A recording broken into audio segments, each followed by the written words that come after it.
I won't fire from the back of this horse. Reese Callahan said it quietly, but the words carried across the training range as clearly as the metallic click of a rifle bolt. For half a second, no one moved.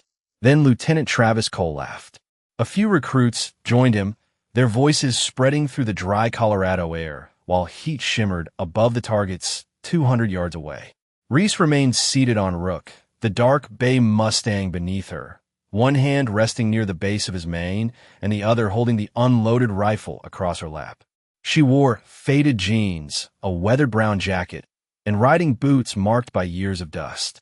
Nothing about her suggested rank, authority, or the kind of experience that made soldiers lower their voices. To the men watching, she was simply the civilian horse specialist who had arrived at Fort Calder 2 days earlier with a stubborn Mustang and too many rules. Cole stepped closer to the firing line. "This is a mounted reconnaissance evaluation, Ms. Callahan. The horse has to remain steady while the rider fires." Reese looked toward the line of moving targets. Her eyes followed them once, measuring speed, distance, and the crosswind bending the yellow grass beyond the range. "He can remain steady," she said. "Then prove it." Cole held out a loaded magazine. Reese did not take it. Another ripple of laughter passed through the recruits. Someone near the equipment table muttered that she was afraid of the noise. Another suggested she return to brushing horses. Reese gave no sign that she had heard them. Rook did. His ears flattened, not toward the laughter, but toward the rifle in Cole's hand. A faint tremor moved beneath his coat. Reese felt it through the saddle before anyone else noticed. Her fingers tightened gently in his mane. "Easy," she whispered. "We're not going back there." At the far end of the observation platform, Colonel Ethan Mercer stopped writing. He had spent 30 years around military horses, nervous recruits, and people pretending to be calmer than they were. The woman on the Mustang was not pretending. Her breathing remained slow. Her shoulders stayed loose. But the horse had shifted half an inch to place, his body between her and the nearest weapon. That was not a training trick. It was memory. Cole stepped into Reese's line of sight and raised the magazine again. One round. That's all. Unless the stories about this horse are just stories. Reese lowered her gaze to Rook's left shoulder, where a pale scar disappeared beneath the saddle blanket. The range seemed to grow quieter around her. Somewhere beyond the hills, a helicopter moved through the sky, too distant to be seen, but close enough for its low rhythm to reach the ground. Rook lifted his head. Reese's face changed for only a moment, so briefly that most of the recruits missed it. Colonel Mercer did not. He saw recognition, not fear. He saw someone listening to two places at once. Reese handed the rifle back to Cole. "I said no." The lieutenant's smile hardened. "Then you fail." Before Reese could answer, Mercer stepped down from the platform, his eyes fixed not on her, but on the Mustang beneath her. The horse turned his head, revealing the narrow white mark along his forehead. Mercer stopped in the dust. 8 years earlier, he had seen that same mark in a classified photograph taken after a mission no one at Fort Calder was supposed to remember. Mercer said nothing at first. He walked past Cole, crossed the firing line, and stopped 6 feet from Rook. The Mustang watched him with dark, steady eyes, one ear turned toward Reese and the other fixed on the colonel. Mercer had seen hundreds of military horses during his career, but only one had carried that narrow white mark down the center of its face and a pale scar beneath the left shoulder. He remembered the photograph because it had arrived without a name, attached to a sealed report from Red Hollow. The animal in that image had been thinner, covered in dust, and standing beside a woman whose face had been deliberately blurred. "Where did you get him?" Mercer asked. Reese kept her hand against Rook's neck. He was never lost. Her answer made Mercer look up. 2 days earlier, Reese had entered Fort Calder through the civilian access gate just after sunrise. She drove an old silver pickup pulling a plain horse trailer with no company logo, no military markings, and no explanation for why the base commander had personally approved her arrival. The guard checked her driver's license twice. Reese Callahan, age 34, civilian equine rehabilitation specialist. Nothing else appeared on the screen. She wore the same weathered jacket, her brown hair tied low at the back of her neck, and a thin silver chain hidden beneath her shirt. When the guard asked whether the horse was difficult, Reese glanced toward the trailer. Only when someone gives him a reason to be. Rook had refused to leave the trailer for every handler at Fort Calder. He ignored grain, resisted lead ropes, and stood as still as stone when 3 experienced trainers tried to guide him down the ramp. Travis Cole had watched from the stable entrance with growing impatience. Maybe the famous specialist can explain why her horse is wasting our morning. Reese did not answer him. She stepped into the trailer alone, placed one palm against Rook's chest, and waited. No command, no force, only silence. After nearly a minute, the Mustang lowered his head. Reese backed down the ramp, and Rook followed as if they were connected by an invisible line. That was the first moment Mercer had noticed her. The second came when a transport helicopter passed low over the eastern ridge. Every horse in the stable shifted at the sound. Rook did not move until Reese looked toward the sky. Then he stepped between her and the open doorway. Reese rested her forehead briefly against his cheek and whispered something no one could hear. Cole called it an unhealthy attachment. Mercer called it a pattern. Over the next 48 hours, Reese inspected every fence, gate, slope, and drainage ditch within half a mile of the training field. She asked where the emergency exits were. She measured the distance between the stable and the tree line with her eyes. She knew which hills distorted sound and which areas offered no cover from the wind. When Cole asked why a horse trainer needed to know any of that, she replied, "Animals notice danger before people admit it is there." Now, standing on the range, Mercer understood that she had not been studying Fort Calder for the horse. She had been studying it because some habits survived even when names, ranks, and records disappeared. By the time Mercer returned his attention to the present, Travis Cole had already reached for Rook's bridle. The Mustang moved before Reese could speak. He did not rear or lash out. He simply stepped sideways, placing his body between Cole and Reese with such deliberate control that the lieutenant nearly lost his balance in the dust. A few recruits laughed again, but this time the sound was uncertain. Cole tightened his jaw. "That horse is unsafe." Reese slid down from the saddle and landed lightly beside Rook. "He warned you. He challenged me." "No," she said. "He gave you space to make a better decision." Cole stared at her, as if the distinction offended him. He had spent years teaching soldiers that hesitation could become failure, and he disliked anything he could not force into a clear category. To him, Rook was either obedient or dangerous. Reese was either qualified or afraid. The possibility that restraint might be a form of discipline never entered his mind. He stepped closer again, slower this time, and reached toward the Mustang's cheek. Rook turned away. Reese did not touch the reins. She did not need to. The horse shifted until his scarred left shoulder rested against her arm. Mercer noticed the movement immediately. It was not dependence. It was recognition. Rook was checking her position, confirming that she was still there. "He does that every time someone in uniform approaches," Cole said.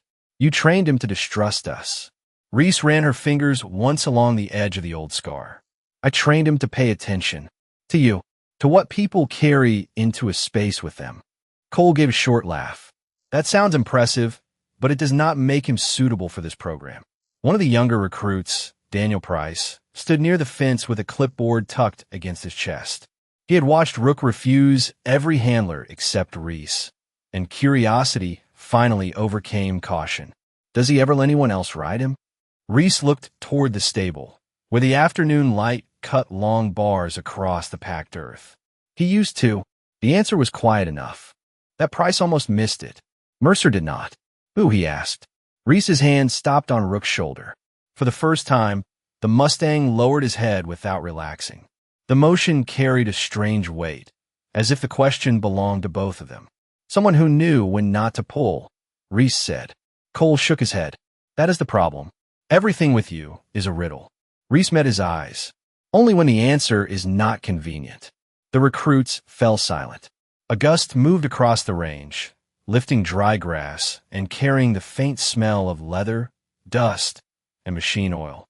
Rook's ears turned toward the weapons racked 20 feet away. Reese noticed before anyone else. She took one step to the side, giving him a clear view of the open gate and the path back to the stable. The Mustang's breathing eased. Mercer watched the exchange with growing certainty. Most trainers controlled animals by limiting choices. Reese did the opposite. She showed Rook every exit, then trusted him to remain. That was not a technique learned in a civilian certification course. It belonged to someone who understood what fear did when it was trapped. Cole folded his arms. Tomorrow morning, I will have another rider test him. Reese's expression did not change. He will not accept one. Then he fails. Then your test measures obedience, not judgment. Cole stepped closer, his voice sharpening. And what exactly makes you qualified to lecture this unit about judgment?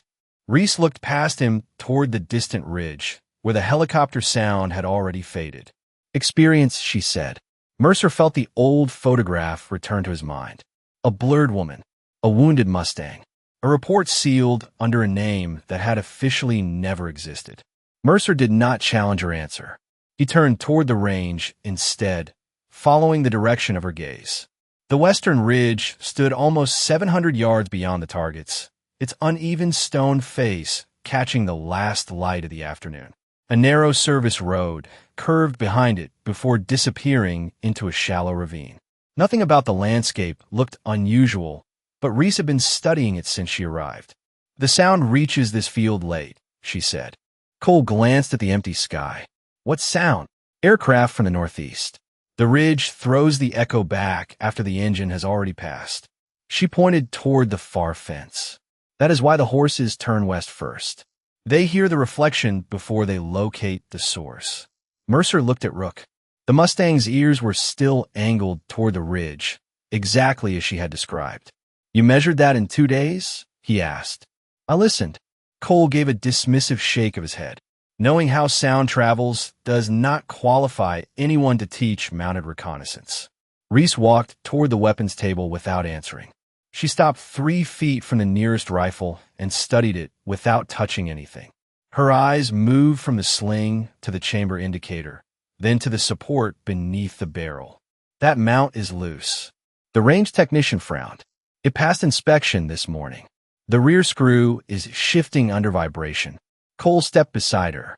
You can see that from there? I can see the wear line. The technician checked the mount and found movement so slight that it required pressure to detect. His expression changed, but Reese had already turned away. She looked toward the targets next. Target 4 is reading left. Cole exhaled sharply. The system was calibrated yesterday. The sensor is level. The frame is not. Daniel Price lifted the electronic range tablet. The previous scores showed a consistent drift of nearly 2 inches at 200 yards. It was small enough to blame on the shooters, but steady enough to suggest something else. Cole stared at the numbers. You reviewed the records. I watched the frame move when the wind changed. Reese bent and picked up a handful of dry soil. She let it fall through her fingers. Most of it dropped straight down, but the finest dust moved toward the southern berm. The ground wind is west. The wind above the targets is north. Mercer stepped closer to the firing line and studied the grass along the ridge. She was right again. 2 separate air currents crossed the range at different heights. No civilian horse specialist should have noticed all 3 problems within minutes. Nor the ordinary trainer should have positioned herself outside every possible line of fire without once appearing cautious. Reese did it naturally, adjusting her location each time someone lifted a weapon, never standing directly behind another person, never allowing Rook to become boxed between the fence and the equipment tables. Mercer recognized the pattern because he had spent years trying to teach it. Awareness without panic. Preparation without display. Cole recognized it too, but pride would not let him admit what it meant. You have made your point, he said. You know equipment. You understand wind. Tomorrow, another rider still tests the horse. Reese looked at him for a long moment. Do not put someone on his back who believes control comes from force. That is not your decision. No, she said. It will be his. Rook lifted his head as if he understood. Beyond the range, the flag above the operations building shifted direction without warning. Reese noticed first. Mercer watched her eyes track the change, calculate the distance, and return to the Mustang. He no longer wondered whether she had military experience. He wondered what kind of record had required someone to erase it. The next morning, Fort Calder woke beneath a pale sky and a hard northern wind. By 7 o'clock, the mounted reconnaissance unit had gathered around the main range, where 4 moving targets had been programmed to cross at different speeds between 100 and 300 yards. Cole had ordered the evaluation open to the entire training class. He called it transparency, but Mercer recognized the arrangement for what it was. The elevated viewing platform was full, the score display had been activated, and a camera above the equipment table was sending every result to the large screen beside the flagpole. Reese arrived with Rook 5 minutes early. She had replaced the riding jacket with a plain canvas coat, and her brown hair was tied beneath a weathered cap. Rook walked beside her without a lead rope, his steps measured, his attention moving between the target rails, the speakers, and the line of rifles. Reese paused at the gate and allowed him to study every exit. Only when his breathing settled did she guide him forward. Cole was already waiting with a saddle, a helmet, and a rifle prepared for the exercise. "Since you objected to another rider," he said, "you will complete the evaluation yourself." Reese looked at the electronic board. Her name had been entered as Civilian Callahan. Beneath it, someone had added the words Horse Rehabilitation Specialist. A few recruits exchanged smiles. Mercer stood near the rear of the platform, silent and watchful. "What is the course?" Reese asked. Cole pointed toward the range. 4 targets. The first at 100 yards. The last at 300. You will fire while moving and finish within 90 seconds. And the horse? He must maintain direction and pace. Reese checked the saddle straps, the bit, and the position of the blanket over Rook's scar. Then she examined the rifle without lifting it from the table. She opened the action, checked the chamber, and tested the safety. Her movements were calm and exact. The laughter faded slightly. "You have handled one before," Daniel Price said. Reese did not look up. Most tools reveal how they have been treated. She adjusted the sling by less than an inch, then placed the rifle across the saddle. Cole held out a loaded magazine. Reese accepted it, weighed it in her palm, and set it beside the ammunition case. "That does not go into the rifle until Rook is ready." Cole glanced at the clock. "The evaluation begins when I say it begins." Reese met his eyes. "Then you are testing your authority, not his ability." Several recruits lowered their heads to hide their reactions. Cole's face tightened. He stepped toward the control panel and selected the most difficult movement pattern. The first target accelerated. The second changed direction without warning. The third appeared only briefly between 2 barriers. "Mount up," he ordered. Reese placed one boot in the stirrup and rose smoothly into the saddle. Rook remained still. Cole gave the signal. A buzzer sounded across the field. The Mustang's muscles tightened beneath her, but he did not move. Reese rested a hand against his neck and listened to his breathing. 10 seconds passed. Then 20. The score display remained empty. Cole looked toward the watching recruits. This is what happens when sentiment replaces training. Reese ignored him. At 30 seconds, Rook took one careful step forward, then another. His ears stayed fixed on the range speakers. Reese allowed him to choose the pace. Cole's voice sharpened. "You are running out of time." She guided Rook toward the firing line, lifted the rifle, and settled it against her shoulder with a familiarity that erased every smile on the platform. The first target crossed her sights. Her finger remained straight along the frame. She tracked the movement perfectly, breathed once, and lowered the weapon without firing. The clock reached 0. Cole turned toward the screen, where 4 red words appeared beneath her name. "No shots. Automatic failure."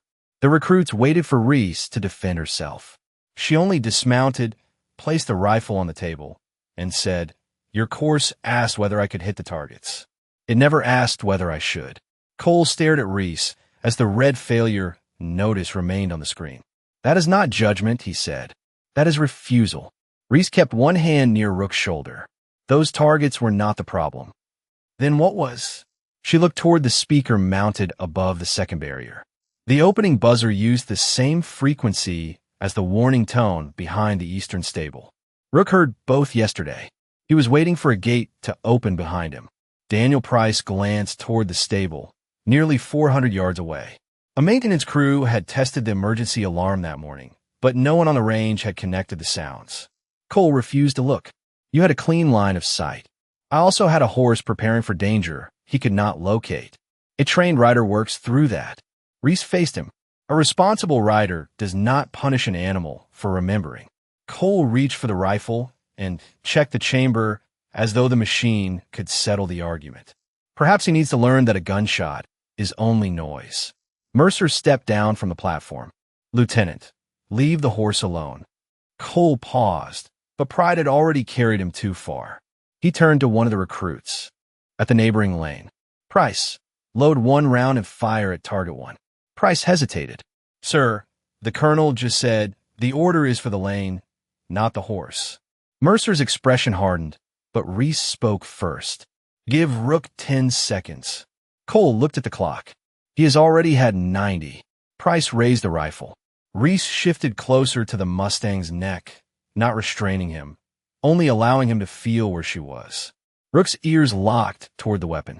His breathing shortened. The range seemed to narrow around the small metallic movement of the action closing. Reese placed her palm over the pale scar beneath the edge of the saddle blanket. Stay with me, she whispered. Price fired. The sound cracked across the open field and returned from the western ridge a moment later, softer but strangely close. Rook did not bolt. His entire body became still beneath the saddle, every muscle held as if movement itself had once carried a cost. Then he turned his head and pressed his muzzle against Reese's shoulder. She closed her eyes for half a second. Not today, she said. We are not going back there. Mercer heard every word. So did Price. The young recruit slowly lowered his rifle. No one laughed now. Cole stepped nearer, his voice quieter but no less stubborn. If he cannot separate memory from the present, he does not belong in an operational unit. Reese opened her eyes. He separated them. That is why he stayed. Mercer looked at the Mustang's hooves. They had not moved more than 2 inches. The horse had absorbed the first sound, the echo, and the tension around him without breaking position. Cole had been so focused on obedience that he had missed the greater achievement. Rook had been afraid, and he had chosen not to run. The horse passed, Mercer said. Cole turned sharply. Sir, there were no shots from the rider. This evaluation is about stability under pressure. He remained stable. Because she held him. Mercer shook his head. She never touched the reins. The lieutenant looked down and finally saw them hanging loose against Rook's neck. Reese had controlled nothing. She had simply stayed close enough for the Mustang to choose trust. A gust crossed the range and lifted the edge of her canvas coat.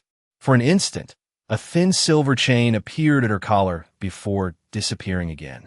Something heavy rested beneath the fabric, tapping once against a button with the unmistakable sound of metal. Mercer's eyes followed it. He had heard that small sound before, years earlier, in a sealed room where a deformed piece of ammunition had been placed beside a photograph from Red Hollow. He looked from Reese to the scar on Rook's shoulder, and the forgotten report began assembling itself in his mind. Mercer approached Reese slowly, giving Rook enough space to watch him. What are you carrying under your coat? He asked. Cole glanced toward the silver chain, then back at the colonel. Reese did not answer. Her hand moved instinctively to her collar, but the gesture came too late to look casual. Mercer stopped several feet away. I'm not asking as your commander, he said. I'm asking as someone who remembers Red Hollow. The name changed the air around her. Rook lifted his head. Reese's fingers closed around the hidden object beneath the fabric. For the first time since arriving at Fort Calder, her composure showed a fracture. It lasted less than a second, but Mercer saw it. So did Daniel Price. Cole stepped forward. Red Hollow was a restricted field exercise, was it not? Mercer kept his eyes on Reese. That is what the public record says. And the real record? Mercer did not respond. Reese slid down from the saddle and stood beside Rook. The Mustang shifted with her, keeping his scarred shoulder near her arm. Colonel, she said quietly, leave it buried. I tried. Mercer's voice lowered. 8 years ago, a report crossed my desk with 7 names removed, 1 photograph blurred, and notes stating that no recoverable personnel remained. Beside that report was a picture of this horse. Cole looked at Rook as if seeing him for the first time. Reese turned toward the stable gate. "We are finished here." Cole reached for the loose reins. "The evaluation is not over." Rook stepped back before his hand arrived. Reese moved between them. The motion was quick but controlled, and the silver chain caught on the edge of Cole's glove. A faint snap sounded. Something fell from beneath Reese's coat, struck the metal corner of the equipment table, and dropped into the dust. No one moved. The object lay between them, darkened by age and bent along one side. It was not a medal. It was not a tag. It was a deformed bullet attached to a broken length of silver chain. Mercer crouched and lifted it carefully. The recruits on the platform leaned forward, but the colonel seemed to forget they were present. He wiped the dust away with his thumb. 3 stamped characters appeared along the flattened casing. RV7. His face lost color. "Where did you get this?" Reese looked at Rook's shoulder. "It was removed from him." Mercer examined the bullet again. This ammunition was issued to 1 unit. Cole folded his arms, though the confidence had left his voice. "Which unit?" Mercer stood. The wind moved across the range, rattling the empty target frames. Black Viper 7. Silence spread from the firing line to the observation platform. Even the technicians near the control station stopped working. Price stared at Reese. "That unit disappeared." "That unit was erased," Mercer corrected. Reese held out her hand. "Give it back." The colonel did not move. The recovery report said the Mustang returned carrying 2 survivors. Reese's eyes hardened. Reports say many things when the truth is inconvenient. Who were the survivors? She looked past him toward the western ridge, where the echo of the earlier shot seemed to remain inside the stone. One of them never made a home. Mercer lowered his gaze to the bullet. Cole finally understood that the object was not a keepsake of victory. It was evidence of a moment Reese had spent 8 years refusing to explain. The colonel placed it in her palm. Her fingers closed around it immediately. Rook touched his muzzle to her shoulder, and Mercer saw the answer before she spoke. "This is why you would not fire," he said. Reese slipped the broken chain into her pocket. "No," she replied. "This is why I learned that knowing how to shoot is not the same as knowing when." Mercer dismissed the training class before anyone could ask another question, but no one moved quickly. The recruits left the range in silence, looking back at Reese and Rook as if the ground beneath them had changed. Cole remained near the equipment table, his earlier certainty replaced by something he could not name. Mercer ordered Daniel Price to secure the rifles, then led Reese toward the operations building. Rook followed without a lead rope. "The horse cannot enter," Cole said when they reached the door. Reese stopped. "Then neither can I." Mercer looked through the glass corridor toward the archive room, then opened the wide service entrance used for medical equipment. "He comes with us." The archive had not been accessed in years. Its lights flickered before settling into a pale glow, and the air smelled of dust, paper, and old electronics. Mercer entered a personal authorization code at the terminal. The screen rejected him once, then twice. On the 3rd attempt, it requested a second credential from a program that officially no longer existed. Reese stood several feet away, one hand resting against Rook's neck. "You will not find what you want," she said. "I do not know what I want," Mercer replied. "I want to know why a unit was erased, why a Mustang appeared in a sealed recovery photograph, and why a civilian specialist walks through my base like she has already mapped every threat." Cole leaned against the wall, arms folded. If she was part of Black Viper 7, her record should exist somewhere. Reese looked at him. Records exist to protect institutions. Memory protects people. Mercer removed the deformed bullet from the evidence pouch where Reese had allowed him to place it. He held the stamp side near the terminal scanner. The old system gave a low tone. A hidden directory opened. Lines of text appeared and vanished too quickly to read, followed by a warning that the archive contained restricted material. Mercer selected the personnel index. 7 files appeared, each reduced to a number. 6 were marked closed. The 7th remained blank. Then the terminal asked for a biometric confirmation. "Reese," Mercer said. She did not move. "No, this may be the only record left." That was the intention. Whose? Attention. Her gaze shifted toward Rook. The Mustang stood perfectly still, but his ears were angled toward the terminal's mechanical hum. Mercer lowered his voice. I saw that recovery report after Red Hollow. I signed a transport order that brought an injured horse to a military clinic outside Denver. By the time I asked who had ridden him out, the file was gone. Reese's expression tightened. You signed that order? Yes. Then you helped save him. Mercer looked at Rook, and something in his face softened. I did not know his name. Reese stepped toward the scanner. She removed her glove and placed her palm against the glass. For 1 second, nothing happened. Then the screen turned dark red. A line appeared across the center. Identity confirmation in progress. Cole straightened. Price, standing near the door, stopped breathing. The terminal produced a tone unlike any ordinary access signal. A photograph filled the screen. 7 figures stood beside a younger Rook beneath a desert sky. Most faces were obscured, but one woman stood with her hand on the Mustang's shoulder. Her face was clear. Reese looked younger, but her eyes were the same. Beneath the image, white letters appeared. Staff Sergeant Reese Callahan. Operational designation, Stillwater. Unit, Black Viper 7. Status, unconfirmed. Cole read the final line twice. Unconfirmed means they did not know whether you survived. Reese withdrew her hand. They knew. Mercer opened a mission log, but nearly every page had been removed. Only one sentence remained. Extraction completed by Stillwater against direct withdrawal order. The room fell silent. Rook stepped closer until his shoulder touched Reese's arm. Mercer looked from the screen to the bullet on the table. You did not disappear after Red Hollow, he said. Someone made you disappear. Reese watched the old photograph fade into darkness. Some missions end when the shooting stops, she said. Others end when everyone agrees never to speak of them again. Mercer kept the mission log open, though the empty pages offered less truth than the silence in the room. Cole stepped closer to the screen and read the surviving line again. Against direct withdrawal order, he said. That means you disobeyed command. Reese's hand remained on Rook's neck. It means I did not leave when I was told. Because you froze? Cole asked. Price turned toward him, surprised by the accusation, but Cole continued. You refused to fire today.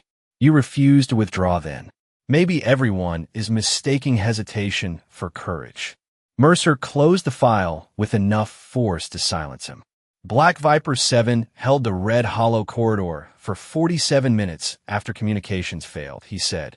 The official estimate was that the route could remain open for 6. Cole looked at Reese. Then why was the mission erased? Reese answered before Mercer could. Because the wrong people survived long enough to ask the right questions. The archive lights hummed above them. Rook shifted his weight, and the faint sound of his hoof against the concrete carried Reese somewhere far beyond Fort Calder. She remembered a canyon washed in red evening light, 7 riders moving through dust, and Sergeant Caleb Shaw guiding Rook along a narrow trail, while speaking to him as if the Mustang were another member of the team. Caleb had been the only person besides Reese whom Rook accepted without hesitation. He never pulled hard on the reins. He asked, waited, and trusted the answer. Who was the other rider? Mercer asked quietly. Reese looked at the old photograph on the darkened screen. Caleb Shaw. Mercer knew the name. The reconnaissance specialist. He was more than a file description. Her voice remained steady, but Rook turned his head toward her as if he heard the strain beneath it. He taught Rook not to fear narrow ground. He taught our youngest operator how to breathe when the radio went silent. He could make 6 exhausted people believe morning was still possible. Cole's posture softened, though he said nothing. Mercer reopened the fragmentary timeline. The final verified transmission came at minute 47, he said. You reported that the corridor was clear. Reese nodded. It was. At minute 48, the command record shows one unidentified shot. Then every signal ended. The deformed bullet rested beneath Mercer's palm. Was this that round? Reese did not answer immediately. Outside the archive, a distant stable door closed with a metallic echo. Rook's muscles tightened, then relaxed beneath her hand. We were preparing to leave, she said. Two people were already mounted. Caleb was beside Rook.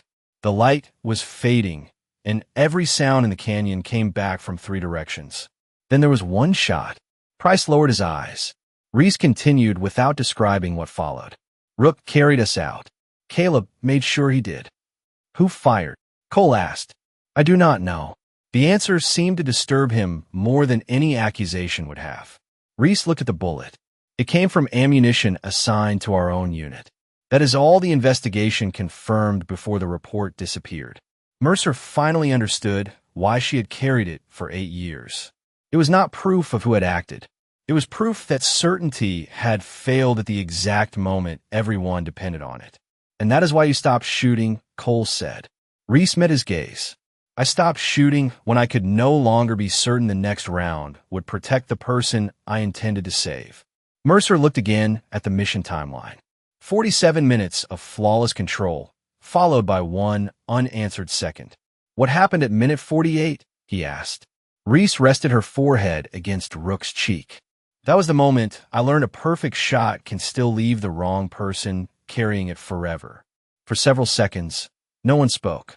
The archive room seemed too small for the question Mercer had asked and too quiet for the answer Reese had given. She kept her forehead against Rook's cheek until the Mustang released a slow breath. Then she turned toward the dark screen. At minute 48, Caleb heard movement above the northern wall, she said. The canyon carried sound in circles, so none of us could tell where it began. Command had ordered an immediate withdrawal, but 2 members of the team were still below the ridge. Caleb wanted to go back for them. Cole looked at the mission map. And you covered him. I covered the route. Reese drew a line across the faded terrain display with one finger. The light was almost gone. Dust had filled the lower passage.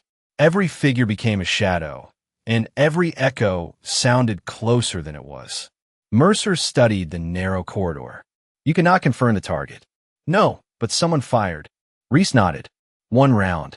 Then Rook turned before I gave him a signal. Her hand moved to the pale scar beneath his shoulder. He understood something had changed before I did. Price stood near the doorway, listening without moving. Was Caleb still with him? He asked. Reese's eyes remained on the map. Caleb reached the horse first. He placed one hand on the saddle and told me to take the lower trail. He said he would bring the others behind us. She paused. The memory did not return as a picture. It returned as details. The scrape of leather. The taste of dust. Caleb's voice staying calm because everyone else needed it to be. Rook refused to leave, she continued. Caleb had trained him never to abandon a rider. So Caleb stepped close, touched his forehead, and gave the command only the 2 of them knew. Mercer looked at the Mustang. What command? Reese answered softly. Carry her home. Rook lowered his head. Even Cole looked away. The horse moved, Reese said. Not because I controlled him, because Caleb asked. She traced the route out of the canyon. Rook carried me and guided 2 others through nearly 6 miles of broken ground. He never stopped, even after the bullet struck the equipment near his shoulder and lodged beneath the edge of the saddle. Mercer looked at the deformed round. That was removed later, at the clinic outside Denver. Reese nodded toward him. The clinic your transport orders sent him to. Mercer understood why her voice held no accusation when she said it. His signature had not saved a soldier, but it had saved the last living connection to one. Cole stepped nearer to the map. What happened to Caleb? Reese closed the mission file. He kept the trail open long enough for us to leave. She offered nothing more. The absence carried more weight than description could have. Mercer placed the bullet beside the keyboard. And the investigation concluded it came from your unit's ammunition. Yes. Did you? Think you fired it?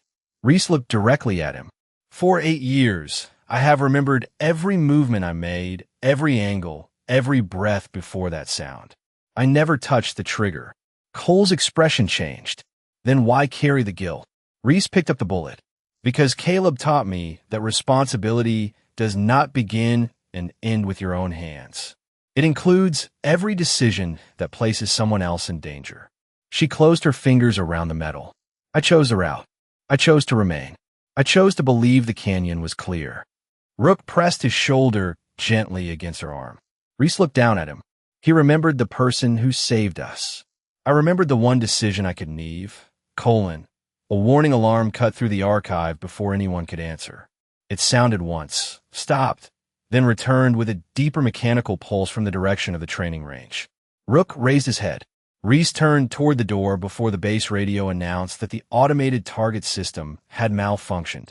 Mercer reached for the wall phone, but Reese was already moving.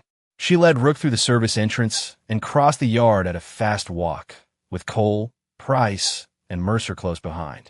The wind carried shouting from the lower field. A maintenance vehicle had activated the range speakers while several mounted recruits were returning to the stable. The sudden noise had startled one of the younger horses. It was running along the outer fence with a recruit named Owen Harris still in the saddle, one boot caught beneath a twisted stirrup strap. Harris was trying to free himself, but every movement pulled him farther to one side. Ahead of him, the fence curved toward a steep drainage slope nearly 20 feet deep. Cole ran to the weapons table and lifted a rifle. If the horse reaches the slope, I can stop it. Reese stepped directly between him and the moving animal. Lower the rifle. Cole stared at her. Move. The horse is frightened, not dangerous. The rider cannot get free. Then we free the rider. The distance was closing quickly. Rook watched the other Mustangs circle the field, his ears tracking every hoofbeat. Reese took the reins, placed one foot in the stirrup, and mounted in a single smooth motion. Mercer saw the difference immediately. There was no hesitation in her posture now, no memory pulling her away from the present. She looked at the slope, the angle of the fence, the wind pushing dust across the field, and the path the frightened horse would choose if given enough room. Cole still held the rifle. Callahan, there is no time. Reese turned Rook toward the open gate. That is why you need to put it down. Something in her voice made him obey. She did not raise it. She did not argue. She simply spoke with the certainty of someone who had already measured every consequence. Rook moved forward. At first he trotted, then lengthened his stride as Reese guided him inside the outer curve. She did not chase the other horse from behind. She approached from the side, leaving a clear path away from the drainage slope. The frightened animal noticed Rook and shifted direction. Reese allowed that choice, then moved closer by degrees. 10 feet. 8. 6. Harris was still trying to pull his boot free. Stop fighting the strap, Reese called. Sit upright and give the horse his head. Harris forced himself to follow her instructions. His horse slowed for half a second. That was enough. Rook moved alongside, matching the animal's stride for stride. Reese leaned across the narrow space between them and reached for the twisted leather. The range fell silent except for hoofbeats and wind. She did not look toward the rifle behind her. She did not look toward the slope ahead. Her attention remained on the strap, the rider, and the rhythm beneath Rook. With one controlled motion, she released the buckle. Harris pulled his foot free and settled back in his saddle. Reese guided both horses into a wide circle until their pace eased to a walk. Only then did she look toward Cole. He stood beside the lowered rifle, understanding at last that she had not refused to act. She had refused to let fear choose the action. The frightened horse finally stopped near the center of the field, its sides rising and falling beneath the morning sun. Reese kept Rook beside it until the animal lowered its head and Owen Harris could. Dismount safely. The young recruit stood unsteadily for a moment, then placed both hands against the saddle as if confirming that the ground was truly beneath him. I thought I was going over that slope, he said. Reese checked the twisted stirrup strap before answering. You were watching the danger instead of listening to the horse. Harris looked toward Rook. How did you know where to ride? A frightened animal looks for space before it looks for safety. I gave him both. Mercer reached them with Cole and Price several steps behind. The colonel examined Harris, then the damaged tack, then Reese. Medical is on the way, he said. Harris shook his head. I am all right, sir. You will let them decide that. Mercer turned toward Cole, who still carried the unloaded rifle at his side. No one needed to mention what he had nearly done. The silence around the weapon said enough. The recruits had gathered along the fence, but the mood was different now. There were no smiles, no whispers, and no one looked at Reese as if she were a civilian who had wandered into the wrong place. Cole walked to the equipment table and set the rifle down with deliberate care. Then he returned to Reese. "I believe the fastest action was the safest one," he said. "Most people do when they are afraid of losing control," she replied. He accepted the words without defending himself. "You stepped into my line of sight because you were looking through the sight instead of at the whole field." Cole glanced toward the drainage slope. "You knew I would lower it." Reese looked at him calmly. "I knew you still had time to choose." Mercer faced the training class. "Remember what happened here," he said. "Lieutenant Cole had the equipment, the position, and the authority to act. Sergeant Callahan had judgment." The old rank moved through the group like a change in weather. Reese did not correct him, but her hand tightened briefly against Rook's mane. Mercer continued, "A difficult decision is not always the one that requires force. Sometimes it is the one that asks you to remain still long enough to understand what you are about to change." Price looked toward the target range, where Reese had accepted failure rather than fire a single round. Only now did the earlier choice make sense. She had not been unable to complete the course. She had refused to teach Rook that his trust would be answered with another sound he could never understand. Cole stepped in front of her. His posture was formal, but his voice was quiet.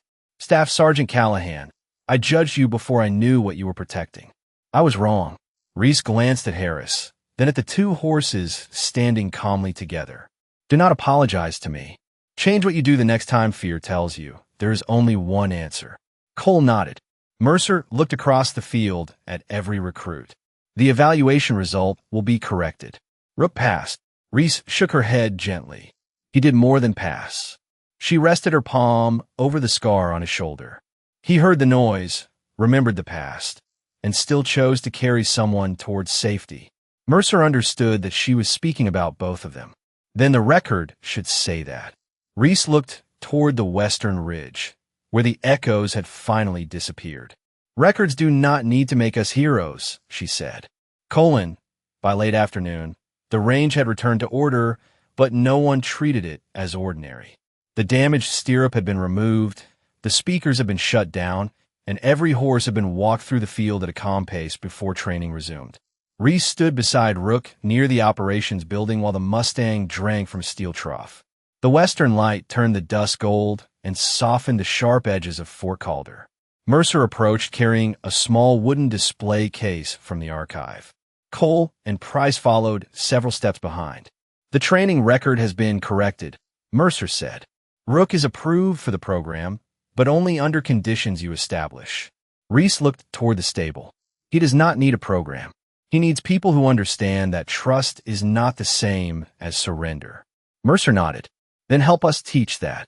She did not answer immediately. The silver chain was still broken inside her coat pocket, and the deformed bullet rested against her palm. For 8 years, she had carried it close enough to feel its weight whenever she moved. It had followed her through quiet apartments, temporary jobs, sleepless nights, and every mile Rook had traveled beside her. She had once believed keeping it meant she was remembering Caleb. Now she understood that Caleb had never asked her to carry the worst moment of his life. He had asked Rook to carry her home. Reese removed the bullet and placed it inside the display case. Mercer watched without speaking. "Put in the training hall," she said. "Not with medals." "What should the plaque say?" Reese looked across the field, where Harris was walking beside the horse that had carried him toward the slope. Cole stayed nearby, giving the animal room instead of reaching for the reins. "Every bullet continues traveling long after it stops." Mercer repeated the sentence quietly, committing it to memory. "And underneath?" She considered the question. "Judgment comes before action." Mercer closed the case. Price looked at Reese. "Will you tell them who it belonged to?" "It belongs to everyone who believes a decision ends the moment it is made." The young recruit nodded. Cole stepped forward. "I changed tomorrow's lesson." Reese raised an eyebrow. "Ow. No time fighting. No score screen. The riders will learn to read the horses before they touch a weapon." "That is a beginning. I was hoping you would observe." Reese rested her hand on Rook's neck. The Mustang lifted his head and looked toward the open gate. "We are leaving at sunrise." Cole accepted the answer, though disappointment crossed his face. Mercer did not try to persuade her. "Where will you go?" wherever he can breathe without someone asking him to prove what he survived. The colonel looked at Rook's scar, then at Reese. Your record will remain sealed. Keep the record sealed if you must. Just do not keep the lesson sealed with it. At sunrise, the silver pickup rolled through the main gate with Rook standing quietly in the trailer behind it. Mercer, Cole, Price, and Harris waited beside the road. No ceremony had been ordered. No formation had been called.